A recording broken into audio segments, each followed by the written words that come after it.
से करेंगे।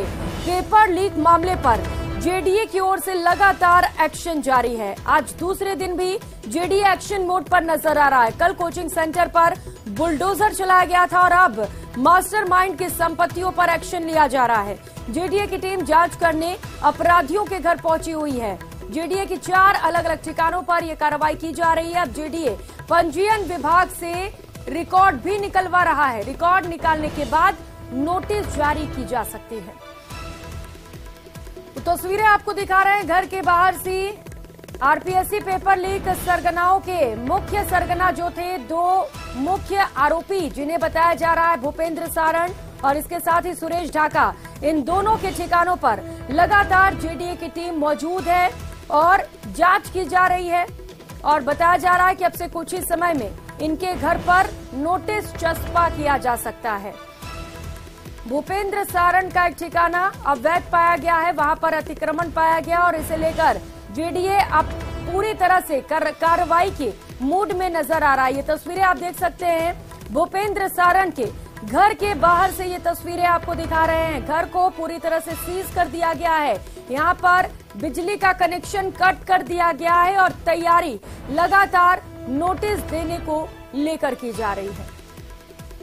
तो जेडीए के अधिकारी भी इस वक्त मौके पर मौजूद हैं। बड़ी संख्या में टीम मौजूद है। पुलिस जाब्ता भी इस वक्त जो आरोपी है उसके घर के बाहर मौजूद है और पूरे घर का नापजोख किया गया और उसके बाद अब नोटिस चस्पा करने की तैयारी की जा रही है। रोशन सेवगी सीधे इस वक्त हमारे साथ जुड़ चुके हैं। इस वक्त लगातार वो आरोपी के घर के बाहर मौजूद हैं जहां पर ये कार्रवाइयां की जा रही हैं। रोशन, क्या कुछ अपडेट वहां से?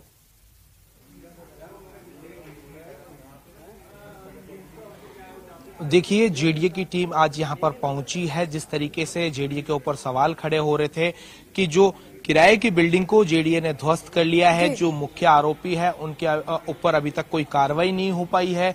पुलिस की पकड़ से जो मुख्य आरोपी पकड़ है, इस तरीके के सवाल उठ रहे थे कि उनकी जो प्रॉपर्टियां हैं उन्हें ध्वस्त किया जाए, उनकी प्रॉपर्टियों को जब्त किया जाए। तो ऐसे में जेडीए की टीम पहुंची है रजनी विहार कॉलोनी के अंदर। ये जो आप देख रहे हैं भूपेंद्र सारण का ये जो मकान है और जेडीए की टीम ने यहाँ पर मौका निरीक्षण पिछले 1.5 घंटे से यहाँ पर टीम है। ऐसी जो अलग अलग स्थानों के ऊपर 4 टीमें हैं, जो चाहे सुरेश ढाका का जो फ्लैट है वहां पर उसका मौका निरीक्षण किया है। जो अवैध जो इनकी प्रॉपर्टियां हैं उनके ऊपर किस तरीके से कार्रवाई हो, उसको लेकर जेडीए ने एक विस्तृत रिपोर्ट तैयार की है। नोटिस देने की जो प्रक्रिया है वो यहां पर अपनाई जा रही है। लीगल जो प्रोसेस होता है उसके तहत यहां पर जो नोटिस देकर इन जो प्रॉपर्टियों को जो अवैध निर्माण है उसे ध्वस्त किया जाएगा। साथ ही साथ में किस तरीके से अटैच किया जाए इसके ऊपर भी काम किया जा रहा है। जेडीए जो पूरी जानकारी जुटाकर, जो स्थानीय पुलिस है उससे जानकारी जुटाकर एक विस्तृत एक रिपोर्ट यहां पर तैयार की गई है। अब यहां पर जो जोन स्तर के यहां पर जो अधिकारी हैं, जोन की टीम, तहसीलदार, अमीन, एटीपी, इसके अलावा जो जेडीए प्रवर्तन शाखा के जो अधिकारी है, मुख्य नियंत्रक प्रवर्तक रघुवीर सैनी, वो खुद पहुंचे हैं। पूरी टीम के नेतृत्व में यहां पर वो कर रहे हैं। इसके अलावा स्थानीय जो पुलिस है, जो सर्किल इंस्पेक्टर है, तमाम वो आला अधिकारी इस पूरे जो केस से इन्वेस्टिगेशन से जो पूरे जो जुड़े हुए जो लोग हैं वो यहां पर पहुंचे थे। जांच पड़ताल यहां पर की गई है और बताया जा रहा है कि भूपेंद्र सारण का ये जो मकान जो देख रहे हैं, 4 मंजिला कोठी जो एयर कंडीशनर से लैस है, सीसीटीवी फुटेज लगे हुए हैं, काफी जो बेशकीमती जो यहाँ पर जो मकान ये बताया जा रहा है, इसके अवैध हिस्सों को किस तरीके से ढहाया जाए, कितना जो निर्माण है वो अवैध है, उसका चिन्हीकरण कर लिया गया है। एक विस्तृत रिपोर्ट यहाँ पर बना दी गई है और इसे तोड़ने के लिए जो लीगल जो प्रोसेस होता है, जो विधिक जो प्रक्रिया होती है, नोटिस देने की जो प्रक्रिया होती है वो यहाँ पर अपनाई गई है। क्योंकि जो नोटिस जो होता है ना वो 3 पेजेस मतलब कि 3 उनमें वो बनता है कॉपी के अंदर, एक जो कोर्ट कॉपी, एक यहाँ पर चस्पा जो किया जाना है और एक जेडीए की कॉपी। तो ऐसे जो कुल मिलाकर जो वो जो नोटिस का जो प्रोसेस है, जो तैयारी है वो यहाँ पर की गई है।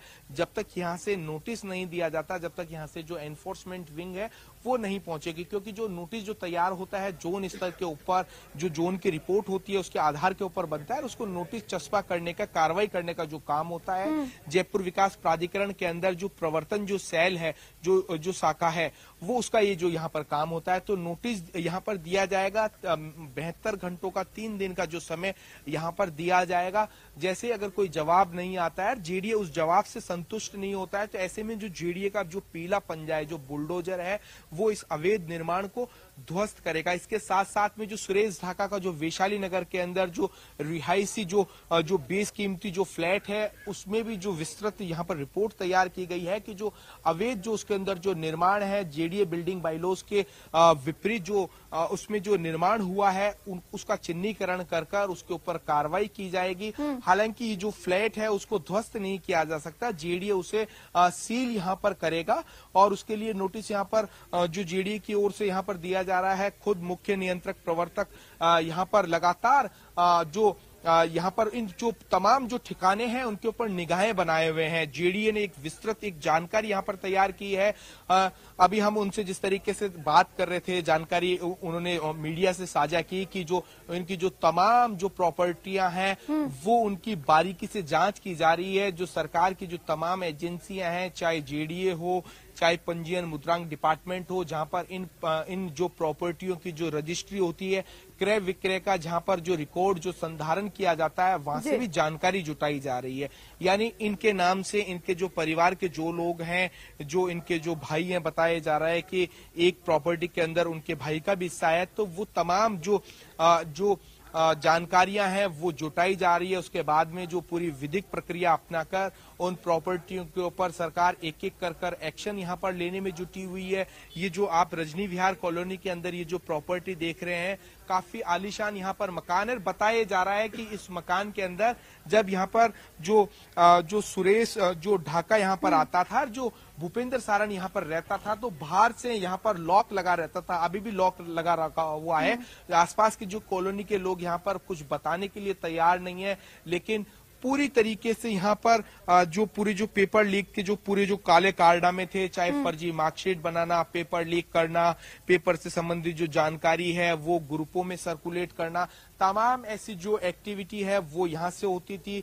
यहाँ पर जो ब्रॉडबैंड का यहाँ पर कनेक्शन यहाँ पर लिया गया था, यानी नेट के तरीके से अगर नेट बंद भी हो जाता है मोबाइल का, क्योंकि अक्सर जिस तरीके से सरकार जो मोबाइल का जो नेट बंद करती है, तो ऐसे में जो ब्रॉडबैंड के माध्यम से वो किस तरीके से सर्कुलेट किया जाए। व्हाट्सएप ही नहीं, इस तरीके की पुलिस को जानकारी मिली है कि जो और जो संचार के जो माध्यम है, उनसे जो पेपर लीक के जो पूरे मामले हैं वो उन्हें मतलब कि सर्कुलेट किया जाता था। एक पूरा ग्रो चलता था, उसको लेकर यहाँ पर पुलिस को भी यहाँ पर जो इनपुट यहाँ पर मिला था। यहाँ पर जब छापेमारी हुई थी तो काफी यहाँ पर जो चीज यहाँ पर जो जानकारी यहाँ पर पुलिस को मिली थी, उसके बाद में यहाँ पर पुलिस ने ही यहाँ पर जो जेडीए को यहाँ पर इनपुट दिया कि ये जो प्रॉपर्टी है ये भूपेंद्र ढाका की है। आसपास के मेरे सहयोगी दिखाने की कोशिश करेंगे कि आसपास के जो लोग हैं, कॉलोनी के लोग हैं, वो खौफ ज़्यादा है। यहाँ पर कोई भी बाहर निकलने के लिए यहाँ पर तैयार नहीं है।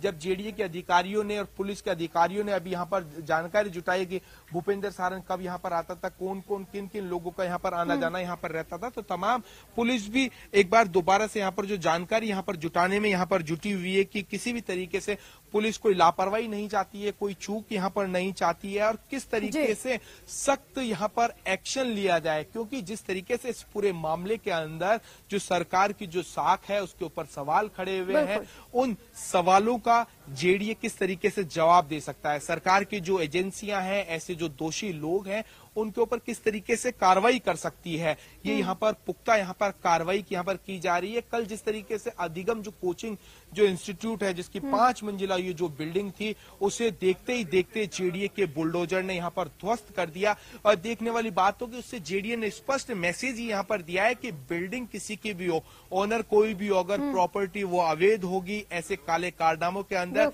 कोई भी जो जेडीए के क्षेत्राधिकार में संपत्ति आती है, अगर इस तरीके का जो लिया जाएगा काम में, तो जेडीए उसके खिलाफ एक्शन लेगा। हमारे साथ मुख्य नियंत्रक प्रवर्तक रघुवीर सैनी, उन्होंने कहा है कि जेडीए ने इससे पहले भी अगर जो पेपर लीक के मामले सामने आए हैं, तो जेडीए जोन 5 के अंदर एक जो प्रॉपर्टी थी, जो सरकारी भूमि के ऊपर जो कॉलेज यहाँ पर जो संचालन हो रहा था, इससे पहले भी जेडीए ने उस बिल्डिंग को ध्वस्त किया था और एक मैसेज देने की कोशिश की थी कि जो ऐसी जो प्रॉपर्टियां हैं, उन प्रॉपर्टियों के खिलाफ जेडीए किस तरीके से एक्शन ले सकता है। यानी अगर इस तरीके के जो लोग काम करने वाले हैं, उनकी जो अवैध जो प्रॉपर्टियां हैं, जो स्टूडेंटों के भविष्य से खिलवाड़ कर इस तरीके की जो प्रॉपर्टियां खड़ी की गई है, जो स्टूडेंट्स से मोटी फीस लेकर जो प्रॉपर्टियां खड़ी की गई है, उन्हें जेडीए सरकार किसी भी तरीके से उन्हें बख्शेगा नहीं। उनके खिलाफ सख्त से सख्त कार्रवाई की जाएगी, सख्त से सख्त एक्शन उनके खिलाफ लिया जाएगा। बिल्कुल बिल्कुल रोशन, और इस तरीके की कार्रवाई बहुत ज्यादा जरूरी भी हो जाती है, जिससे कि अपराधियों में और जो इस तरीके के आरोपी हैं उनमें खौफ, और जो अतिक्रमणकारी हैं उनके खिलाफ भी एक्शन बेहद ज्यादा जरूरी हो जाता है रोशन, क्योंकि ये सिर्फ एक ऐसा ठिकाना नहीं है जहां पर इस वक्त जेडीए की टीम मौजूद है। इन दोनों मुख्य आरोपियों के अलग अलग ठिकानों पर इस वक्त टीम मौजूद है। घर वाले कहां पर है इस दौरान?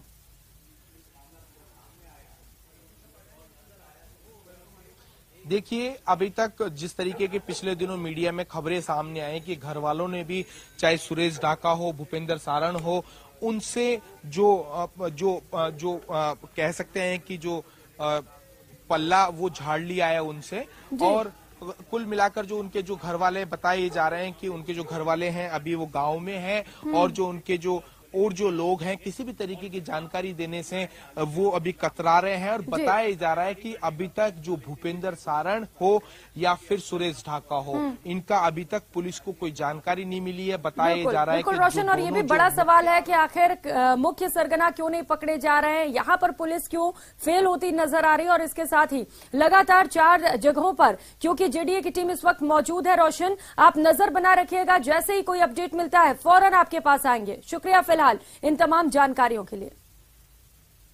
और जयपुर से इस वक्त की बड़ी खबर सामने आ रही है। 5 साल की मासूम से दुष्कर्म की कोशिश की गई है। मासूम बच्ची को जेके लोन अस्पताल में भर्ती करा दिया गया है, जहां पर लगातार उसका इलाज चल रहा है। बच्ची के शरीर पर खरोच के निशान भी पाए गए हैं।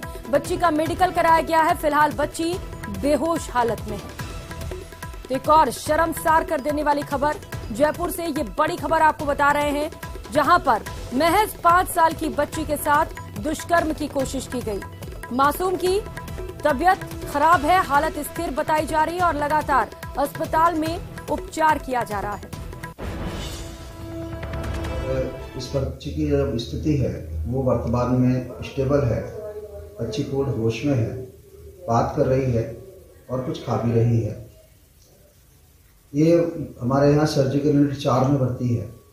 अभी इसका जो प्रारंभिक चेकअप चल रहे हैं और इसके घर वालों से हम पूरी बात करना चाह रहे हैं इसको क्या क्या हुआ है। जब हमारे यहाँ अभी जो प्राइमरी चेकअप हुआ है जो सर्जन्स ने किया है,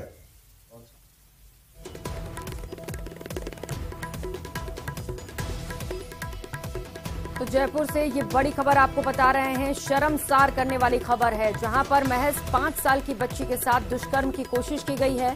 फिलहाल बच्ची को अस्पताल में भर्ती करा दिया गया और जैसा कि अपडेट हमने आपको दिखाया, बच्ची फिलहाल होश में है और बातचीत भी कर रही है।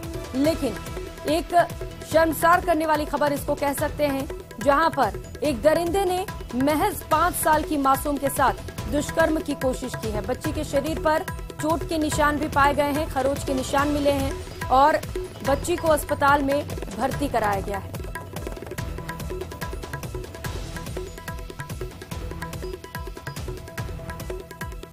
तो जयपुर से ये हैरान कर देने वाली खबर आपको बता रहे हैं। महज 5 साल की बच्ची, एक छोटी सी बच्ची जिसके साथ दुष्कर्म की कोशिश की गई। आप अंदाजा लगा सकते हैं कि इस दरिंदे की क्या स्थिति होगी, क्या मानसिक स्थिति होगी।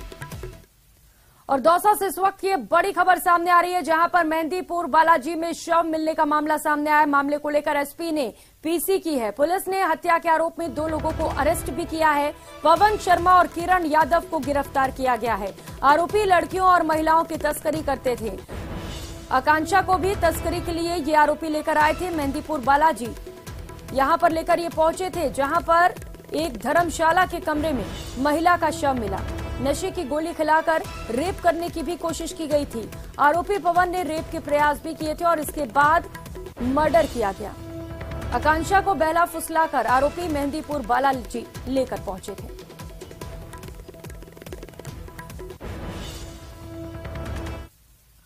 और भिवाड़ी से एक खबर सामने आ रही है जहां पर इनकम टैक्स की ओर से रेड की कार्रवाई की जा रही है। बीएसपी के प्रदेश महासचिव इमरान खान के आवास पर इस वक्त आईटी की टीम मौजूद है और लगातार छापेमार की कार्रवाई की जा रही है। जनता चौक पर कार्यालय पर भी कार्रवाई की जा रही है। बीएसपी नेता Imran Khan ECR builders firm के मालिक हैं। दिल्ली नंबर की 6 गाड़ियों में टीम के अधिकारी आए हैं और लगातार ताबड़तोड़ कार्रवाई जारी है। तस्वीरें भी आपको दिखा रहे हैं। आईटी की टीम यहीं पर पहुंची हुई है। लगातार रेड की कार्रवाई की जा रही है। बीएसपी के प्रदेश महासचिव इमरान खान का ये घर बताया जा रहा है जहां पर इस वक्त आईटी की टीम मौजूद है और इसके साथ ही अजंता चौक पर भी इस वक्त आईटी की टीम मौजूद है। लगातार वहां पर भी आईटी की ओर से कार्रवाई की जा रही है। आयकर विभाग की टीम बड़ी संख्या में इस वक्त घर और कार्यालय दोनों ही जगहों पर मौजूद है और वहां पर कार्रवाई की जा रही है। सहयोगी राजेंद्र शर्मा अलवर से हमारे साथ जुड़ चुके हैं। राजेंद्र, क्या कुछ अपडेट, क्या कुछ खुलासे हो पाए अब तक? जी, जैसे आमतौर पर अमूमन ऐसा होता है इनकम टैक्स की रेड में, इनकम टैक्स की रेड पूरी नहीं होने तक कोई भी जानकारी मीडिया से साझा नहीं की जाती है। उसी तरीके से इस पूरे मामले में जो इनकम टैक्स की जो टीम है रेड कर रही है वो सर्च की कार्रवाई कर रहे हैं और मीडिया को ना तो अंदर जाने दिया जा रहा है ना ही इस बारे में कुछ बताया जा रहा है। तो अभी जब तक इस पूरे कार्रवाई संपन्न नहीं होगी तब तक कुछ नहीं कहा जाता। लेकिन जो कार्रवाई है वो सर्च लगातार जारी है और जो टीमें हैं वो टीम अलग अलग ठिकानों पे रेजिडेंस के अलावा उनके जो ऑफिस कार्यालय है जहां पर बिल्डर का जो कारपोरेट काम चलता है वहां पर जो है वो सर्च लगातार जारी है। बिल्कुल राजेंद्र, लगातार छापेमार कार्रवाई जारी है और जैसे ही ये कार्रवाई पूरी होती है हो सकता है आईटी की ओर से इस पूरे मामले पर खुलासा किया जाए। आप नजर बनाए रखिएगा। शुक्रिया। और इस बीच एक बड़ी खबर आ रही है, उसके लिए आपके साथ जुड़े रहेंगे राजेंद्र। अलवर से ये बड़ी खबर सामने आ रही है। सड़क हादसे में 2 लोगों की मौत हो गई है। बाइक चालक को ओवरटेक करना महंगा पड़ा है। कैंट्रा और पिकअप गाड़ी के बीच ओवरटेक किया गया। दोनों गाड़ियों के बीच में बाइक पर बैठे 2 युवकों की मौत हो गई। दोनों युवकों की मौके पर ही मौत हुई है। बताया जा रहा है कि ये दोनों बाइक सवार ड्यूटी के लिए जा रहे थे और इसी दौरान हादसे का शिकार हो गए। राजेंद्र सहयोगी लगातार हमारे साथ जुड़े हुए हैं। राजेंद्र, ओवरटेक करने की वजह से यह हादसा हुआ है जैसा कि बताया जा रहा है, और क्या कुछ अपडेट है आपके पास इसे लेकर? जी, ये जो पूरा मामला है बगड़तराया थाना इलाके का जो मामला है, वहां से जो नाड़का गांव है वहां के समीप 2 युवक राजकुमार और सोनू अपनी ड्यूटी पूरी करके कंपनी में से MIA से घर जा लौट रहे थे। इसी दौरान तेजी में इनके द्वारा ओवरटेक किया गया। सामने से दूसरा वाहन आ रहे थे तो दोनों वाहनों के बीच ये दोनों फंस गए और मौके पर ही दोनों की मौत हो गई। सूचना के बाद पुलिस मौके पर पहुंची, दोनों के शव को मोर्चरी में रखवा दिया है जहां पर इनका पोस्टमार्टम की प्रक्रिया है वो करवाई जा रही है।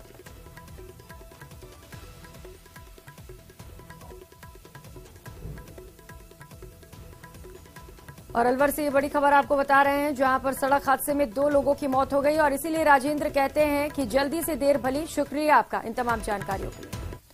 और कोटा से बड़ी खबर मिल रही है। आरटीओ में डर्टी प्रोफेसर मामले में इस वक्त का बड़ा अपडेट आपको बता दें। आज तीनों आरोपियों की कोर्ट में पेशी की जाएगी। आरोपी प्रोफेसर, छात्र और ईशा, फिलहाल ये तीनों जेल में बंद हैं। कोर्ट के आदेश के बाद इन तीनों के वॉइस सैंपल लिए जाएंगे। प्रोफेसर ने चाहते स्टूडेंट्स को खाली पुस्तिका पर भी नंबर दिए थे। नंबर देने के एवज में छात्राओं से असमत की डिमांड की गई और लगातार एक एक कर इस पूरे मामले पर चौंकाने वाले खुलासे भी होते चले जा रहे हैं। ओम प्रकाश सहयोगी हमारे साथ जुड़ चुके हैं। ओम प्रकाश, आज इन दोनों की कोर्ट में पेशी होनी है तीनों की, क्या कुछ जानकारी से लेकर और क्या कुछ अपडेट? देखिए, कोटा की सेंट्रल जेल में ये तीनों बंद है। आरटीओ में असमत मांगने व परीक्षा में मनमर्जी के नंबर देने और जो है पूरा आरटीओ को जो है तो मौज मस्ती और अय्यासी का अड्डा बनाने में इन तीनों की जो महत्वपूर्ण भूमिका रही है। और जो प्रोफेसर है इन्होंने असमत की डिमांड की थी इन दोनों के मार्फत छात्राओं से। इस मामले में तीनों कोटा की सेंट्रल जेल में बंद है और आज इनको कड़ी सुरक्षा के बीच कोर्ट में पेश करना है। हालांकि अभी कोर्ट में अभी तक इनको नहीं लाया गया, हो सकता है वीसी के माध्यम से भी पेशी की जा सकती है।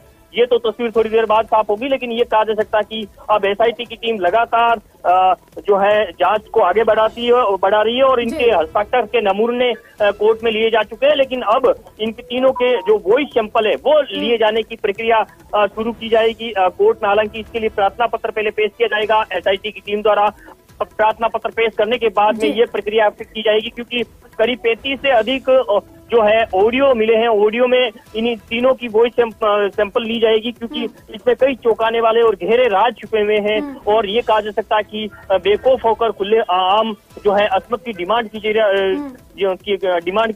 रही थी, और इसी के चलते इन तीनों को गिरफ्तार किया गया था। लेकिन अब गंभीर धाराओं में जो परीक्षा नियंत्रण अधिनियम के तहत जो गंभीर धाराओं में मामला दर्ज, वॉइस सैंपल भी बहुत ज्यादा अहम हो जाता है। बहुत शुक्रिया ओम प्रकाश आपका इन तमाम जानकारियों के लिए। और श्रीगंगानगर से बड़ी खबर सामने आ रही है, जहां पर खेत में करोड़ों की हेरोइन बरामद की गई। केसरी सिंहपुर में किसान को खेत से हेरोइन मिली है। बीएसएफ ने हेरोइन को फिलहाल कब्जे में ले लिया है। करोड़ों रुपए इसकी कीमत बताई जा रही है, जिसकी तस्वीरें इस वक्त आपको दिखा रहे हैं। 5 पैकेट हेरोइन की कीमत करोड़ों रुपए की जा रही है। और आशंका ये है कि पाकिस्तान से इस हेरोइन के खेप की सप्लाई की गई है। फिलहाल बीएसएफ ने जोधपुर एनसीबी को इसकी सूचना दे दी है और लगातार इस पूरे मामले को लेकर छानबीन की जा रही है। अशोक सेवगी हमारे साथ जुड़ चुके हैं। अशोक, कुछ जानकारी मिल पाई, कहां से ये खेप आई है, कोई अपडेट आपके पास? देखिए प्रियंका, अभी तो इस बारे में जानकारी पुख्ता नहीं हुई है, क्योंकि अभी बीएसएफ ने नारकोटिक्स कंट्रोल ब्यूरो को इस पूरे मामले की जांच सौंपी है। कुछ ही देर में नारकोटिक्स कंट्रोल ब्यूरो के अधिकारी श्री गंगानगर पहुंचेंगे और तब जाकर इस पूरे मामले की जांच पड़ताल शुरू की जाएगी। लेकिन मोटे तौर पर देखिए, संभावना यही जताई जा रही है कि सीमा पार बैठे पाकिस्तानी तस्करों के द्वारा ड्रोन के जरिए हेरोइन को ड्रॉप किया गया है। चूंकि स्थानीय तस्कर इस हेरोइन की डिलीवरी लेने में थोड़ा लेट हो गए, उससे पहले स्थानीय किसान की नजर उस पर पड़ी और आखिरकार बीएसएफ के द्वारा इस हेरोइन को कब्जे में ले लिया गया। क्योंकि घना कोहरा है, घना तेज हार्ड कपाती ठंड पड़ रही है, तो ऐसे में सीमा पार पाकिस्तान में बैठे पाकिस्तानी तस्कर काफी ज्यादा सक्रिय हैं। तो ऐसे में संभावना जताई जा रही है कि सीमा पार पाकिस्तान से ही इस हेरोइन को ड्रॉप किया गया है। जी बिल्कुल अशोक, पाकिस्तान की ओर से लगातार इस तरीके की नापाक हरकतें की जा रही है, लेकिन बीएसएफ का पूरे मामले पर क्या कहना है? क्योंकि ड्रोन से लगातार तस्करी की जा रही है, इस पर क्या कार्रवाई की जाएगी? लगाम कैसे लगाएंगे? बिल्कुल, देखिए पिछले काफी समय से है ना, सीमा पर पाकिस्तान से ये तस्करी जैसे मामले सामने आ रहे हैं। यहाँ तक कि घुसपैठ जैसी कार्रवाइयां भी हमें देखने को मिली है। हालांकि सीमा सुरक्षा बल के जवान सजग हैं और सजग भी हैं और लगातार प्रयास कर रहे हैं कि पेट्रोलिंग के दौरान किसी भी तरह की कोई लूज पुल ना रहे, ताकि तस्करों को कोई जगह मिल सके। खासतौर से जैसे ही सर्दियां शुरू हुई, मौसम खराब होने लगा, घना कोहरे पड़ने लगा, तो पेट्रोलिंग भी काफी तेज बढ़ा दी गई है। लेकिन देखिए, कहीं न कहीं अभी भी इसमें जो पाकिस्तानी तस्कर हैं वो टेक्नोलॉजी का मिसयूज कर रहे हैं। और जब तक भारतीय सीमा सुरक्षा बल के जवान एंटी ड्रोन टेक्नोलॉजी से लैस नहीं हो जाएंगे, तब तक ड्रोन के जरिए होने वाली तस्करी पर लगाम कसना काफी मुश्किल साबित होता। जी बिल्कुल अशोक, मुश्किल है, लेकिन जरूरत है फिलहाल सख्त से सख्त इस पर कार्रवाई करने की और लगाम लगाए जाने की। बहुत शुक्रिया आपका इन तमाम जानकारियों के लिए। और 12 जिले से इस वक्त की बड़ी खबर सामने आ रही है, जहां पर पुलिस द्वारा अवैध मादक पदार्थों की रोकथाम के लिए लगातार अभियान चलाया जा रहा है और इसी के तहत करीब 147 किलोग्राम अफीम बरामद की गई है। हालांकि आरोपी तस्कर मौके से फरार हो गए हैं। जानकारी के मुताबिक पुलिस ने कार्रवाई के दौरान आरोपी तस्करों का करीब 4 से 5 किलोमीटर तक पीछा भी किया, लेकिन जंगल और अंधेरे का फायदा उठाते हुए तस्कर वहां से फरार हो गए। फिलहाल पुलिस आरोपियों की तलाश में जुटी है।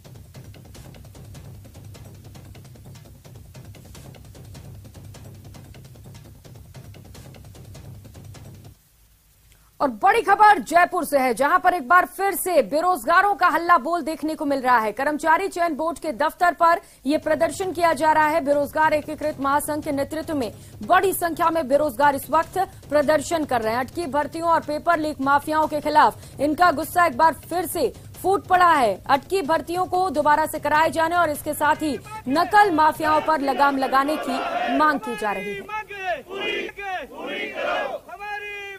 पूरी करो और जब भी हो आप हमारा हक मांगते, किसी से भीख मांगते।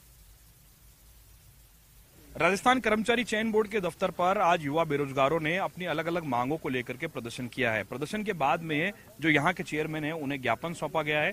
बेरोजगार एकीकृत महासंघ के अध्यक्ष उपेन्द्र यादव हमारे साथ में। क्या मांगे आपकी, किन मांगों को लेकर के आज प्रदर्शन किया गया?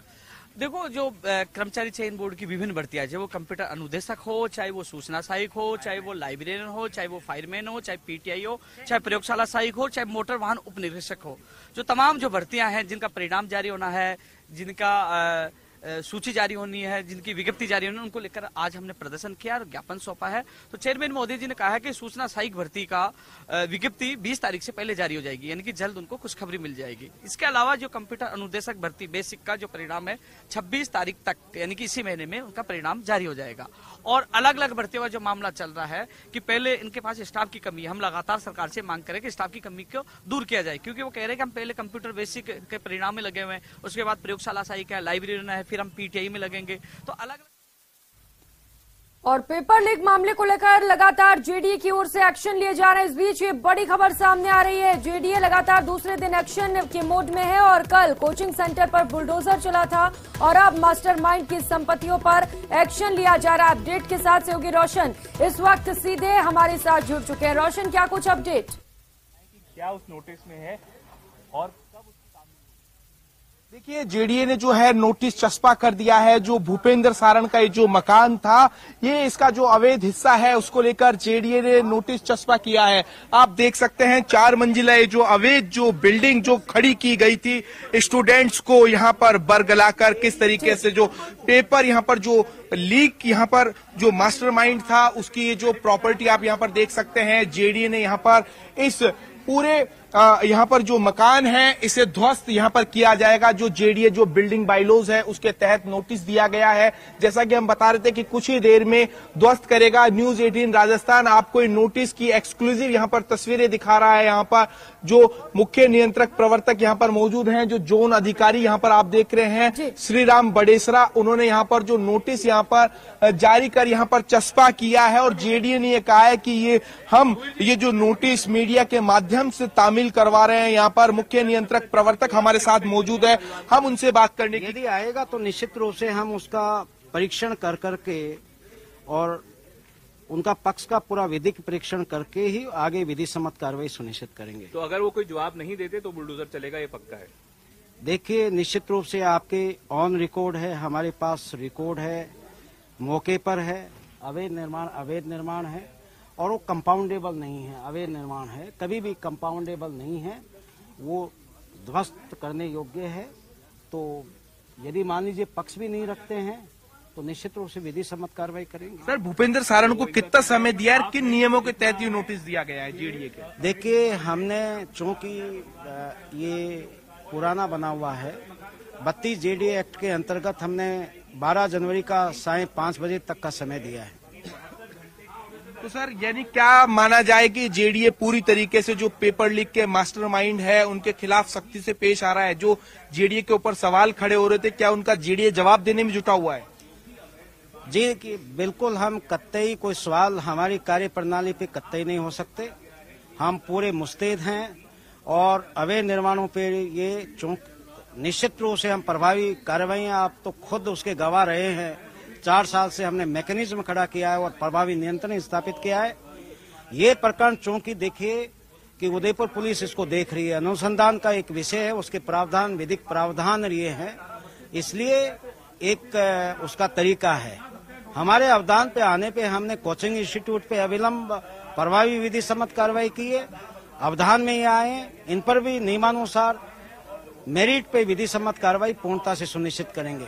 तो देखिए, ये थे हमारे साथ मुख्य नियंत्रक प्रवर्तक रघुवीर सैनी। इन्होंने स्पष्ट कहा है कि 12 जनवरी सुबह 5 बजे तक का जो वक्त है वो भूपेंद्र सारण के पास है, वो अपना पक्ष जेडीए में रख सकते हैं।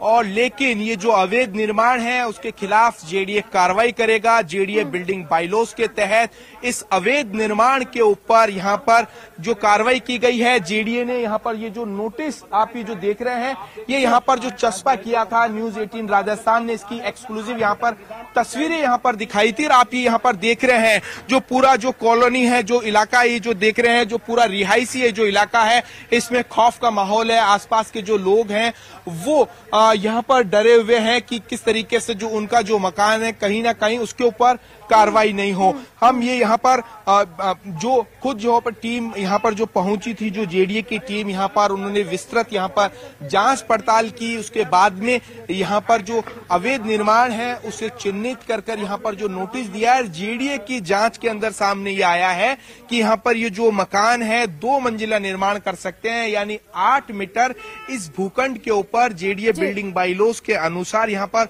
परमिशन यहाँ पर होनी चाहिए, लेकिन 4 मंजिला जो मकान बना हुआ है यानी ऊपर की जो 2 फ्लोर हैं वो पूरी तरीके से अवैध है। साथ ही साथ में जो फ्रंट जो सेटबैक है 15 फीट का जो बिल्डिंग जो वायलेशन यहाँ पर जो किया गया है उस हिस्से को गिराया जाएगा, और जो पीछे का जो हिस्सा है जो बैक सेटबैक है करीब 8.25 फीट का जो है उसे भी जेडीए ध्वस्त करेगा। यानी कुल मिलाकर तो ये जो अब नोटिस के बाद क्लियर हो गया है कि अगर 12 जनवरी को शाम तक कोई जवाब नहीं आता है तो इस बिल्डिंग को ध्वस्त कर दिया जाएगा। लेकिन रोशन, सवाल ये है कि अगर कोई जवाब देता है, हालांकि इसकी आशंकाएं कम है, लेकिन अगर जवाब देता है तो इसके बाद क्या लीगल प्रोसीजर्स होते हैं? देखिए, जो अवैध निर्माण है वो अवैध ही रहेगा। मुख्य नियंत्रक प्रवर्तक ने भी स्पष्ट कर दिया है कि जो अवैध निर्माण है उसको किसी भी सूरत में बख्शा नहीं जाएगा। और जो नोटिस में समय दिया गया है 12 जनवरी सुबह 5 बजे तक का ये जो बिल्डिंग मालिक है उसको अपना पक्ष रखने का अपना समय है। उसके बाद में जेडीए नियमों के तहत कार्रवाई करेगा और ये जो अवैध बिल्डिंग है उसको हर सूरत में ढहाया जाएगा।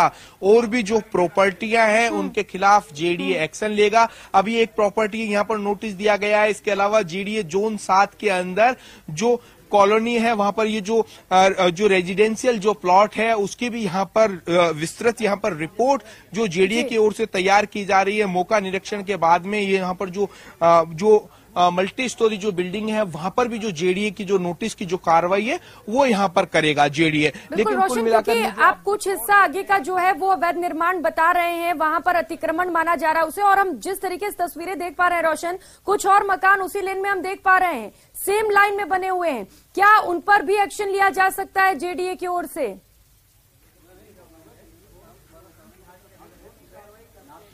देखिए, मुख्य नियंत्रक प्रवर्तक रघुवीर सैनी से जब हमने इस बारे में पूछा तो उनका ये कहना था कि जो छोटे भूखंड होते हैं ऐसे में जो बिल्डिंग बाइलॉज जो होते हैं उनके तहत एक छोटे भूखंड के ऊपर अधिकांश जो रहने वाले जो लोग हैं वो वायलेशन वो करते हैं और छोटा मोटा वायलेशन होता है। उसमें जेडीए कोशिश करता है कि जो आवासीय भूखंड है उसके ऊपर शिथिलता दी जाए, लेकिन ये पूरा प्रकरण पेपर लीक से जुड़ा हुआ है।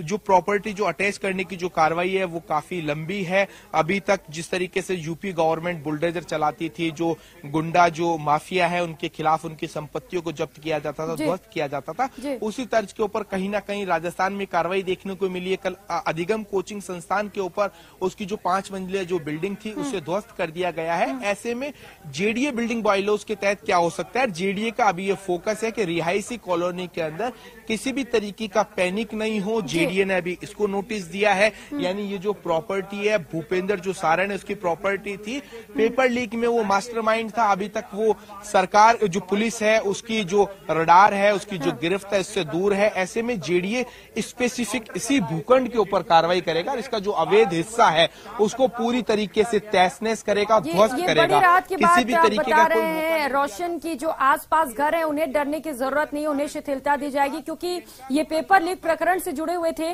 और यही वजह है कि इनके घर को तोड़ने की तैयारी की जा रही है। रोशन, सिर्फ यही जगह नहीं है, कई और ठिकाने हैं जहां पर इस वक्त जेडीए की टीम मौजूद है। वहां से क्या अपडेट मिल रहा है? क्या वहां पर कहीं अतिक्रमण पाया गया इस तरीके से वहां पर भी नोटिस दी जा सकती है, इसे लेकर जानकारी मिल पाई हो आपको?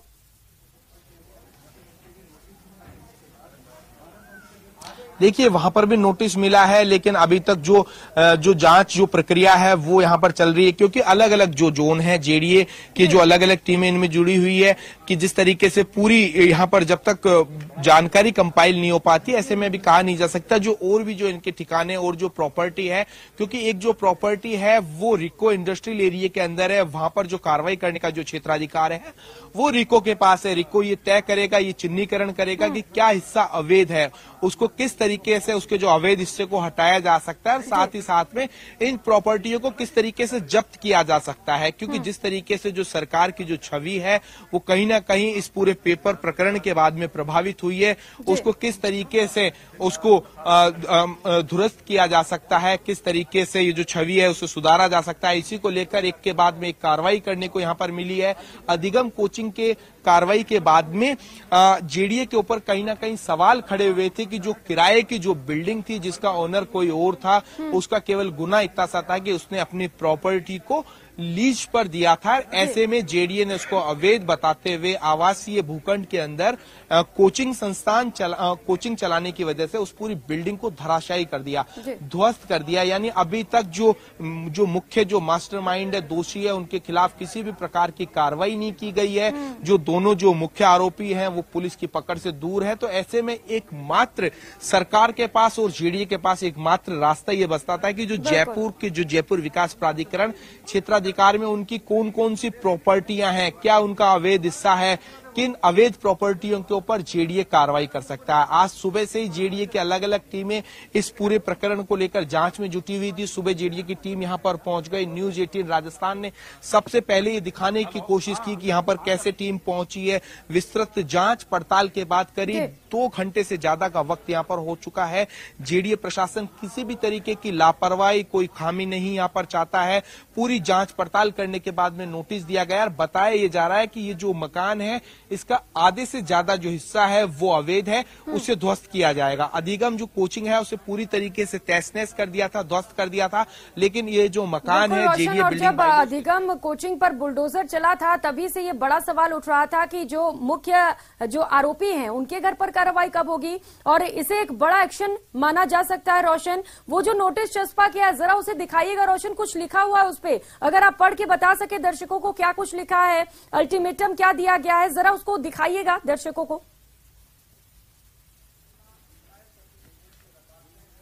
देखिए, मैं बिल्कुल दिखाने की कोशिश करूंगा। यहाँ पर जो जेडीए ने जो नोटिस दिया है, आप ये देख रहे हैं, जयपुर विकास प्राधिकरण का ये जो नोटिस है, जेडीए ने ये जो नोटिस को चस्पा कर यहाँ पर ये स्पष्ट किया है कि इसी को तामिल माना जाए।